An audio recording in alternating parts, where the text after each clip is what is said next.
welcome and good morning to Business Growth Accelerator. The weekend. I've got to say it because we're all talking about it. This panic over petrol is just ridiculous. Have we learned nothing from when we had the toilet roll fiasco last year? The thing is that, it's greedy people that are making it more difficult for others. And I was just thinking, I was driving past some of these petrol stations with the queues and queues of motorists sitting outside. How long are they sitting there for? 20, 30, 50 minutes? Who knows? And I was thinking, this is very much like business, because during the weekend, I was reading an article in the newspapers that said this: small businesses are calling it quits in record numbers. And why is that? Because the thing is that sometimes people are greedy. They're wanting to make money immediately. They're not prepared to do the hard grind on it.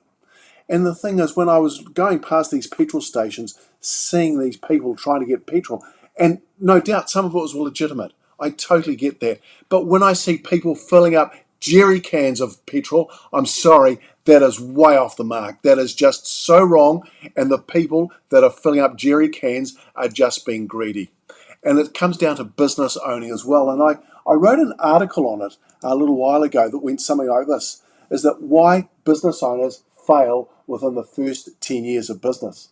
And it's a known fact that only half of businesses survive after 5 years, and a third of new businesses only survive after 10 years. That's a 66% of businesses that don't make it. Why does this happen? And what are the dangers that a business owner can avoid?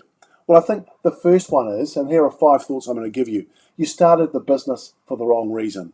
Quite often, people start their own business because they don't want to answer to anyone else. That's really good. However, if you can't take orders, don't expect others to come into your business and take orders from you. Or they want to make lots of money. If this is you, have a rethink. Business is absolutely there to make lots of money. However, you've got to put all the systems and the processes in place first. Poor management is another one, because many business owners lack the relevant business and management experience involving finance, making decisions, selling, production, and hiring and managing staff. Now, if this is you, take the time to learn, study, or find a mentor to help and guide you.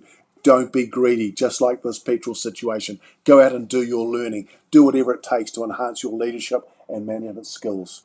Another reason business owners lack value and uniqueness. Now, you might have a great product or a great service, and there's a strong market for it, but you also need to think about your value proposition and how you approach the market.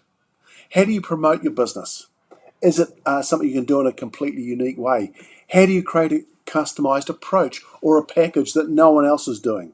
So this is the beginning of building your brand. Your logo, your tagline, your colors, all these other visible parts of your company should be supported by your value proposition.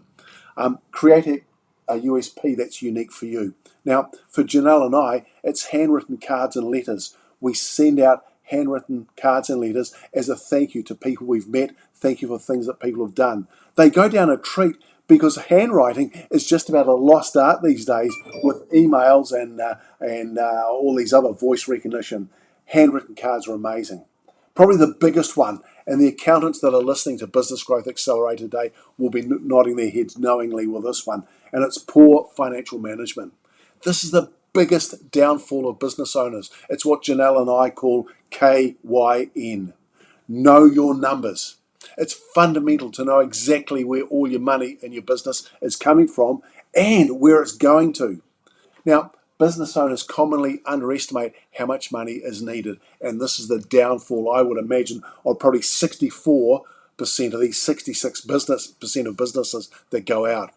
Now, sometimes people start businesses without having the skill or the interest to manage cash flow, expenses, your taxes, and other financial issues. Poor accountancy practice puts a business on the path straight to failure right at the start. So get the knowledge, all right? Don't fall into the trap of one of these businesses that falls over. Use your professional accounting software that keep records, such as Xero or Sage. and include your expenditure and all the revenues received as well. You need this valuable information in order to run your business and to know where you stand at all times. Now, if you lack the skill in financial management, consider consulting with a financial mentor who can help you. You've got to ensure that you've got a cash flow forecast, a budget, and review your numbers every month. A cash flow forecast is that. It's a forecast, but it's giving you an indication. And we instruct our clients to have a 13-week rolling forecast. Website. You've got to have a website to promote yourself. If you don't have a website, you're missing a trick, because your competitors, I can guarantee, will have a website. Now, starting a business is exciting. Having a business that falls over or goes under is just one of the most awful things that's out there, because it doesn't only affect you, it affects your business creditors, it affects your family, it affects your friends, it affects your subconscious, it affects your mindset. Okay, so please get these things right in order. And if you're going to start a business, do it for the following reasons. All right, have passion for what you do and strongly believe what your products or your services will fulfill a need in the marketplace. Have great drive, determination, patience, and a positive attitude. When other people give up, you're more determined to succeed. You thrive on independence and you're skilled at taking charge when a logical or creative solution is needed. So don't be one of these small businesses that is calling it quits in record numbers. Get what you need to do to make sure that your business is going to be one of the ones that survives. And if you want anything further, please come and talk with us. Business Growth Accelerator clients get some really, really good help and good stuff. And if you're a Business Growth Accelerator client, we're running a Business Builder Day tomorrow, Tuesday the 28th. I know it's short notice, but if you'd like to come along, please let me know, and we will give you a special deal if you're a Business Growth Accelerator client. Look forward to seeing you tomorrow. Don't be one of these small businesses that fail, because you don't need to be. Be in the top 33%.